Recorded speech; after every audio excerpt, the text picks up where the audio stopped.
மலை அன்னை தருகின்ற தாய்ப்பால் போல் வழியது வழியது வெள்ளை அருவி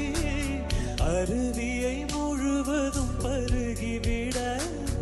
ஆசையில் பறக்குது சின்ன குருவி பூவனே எந்த மனம்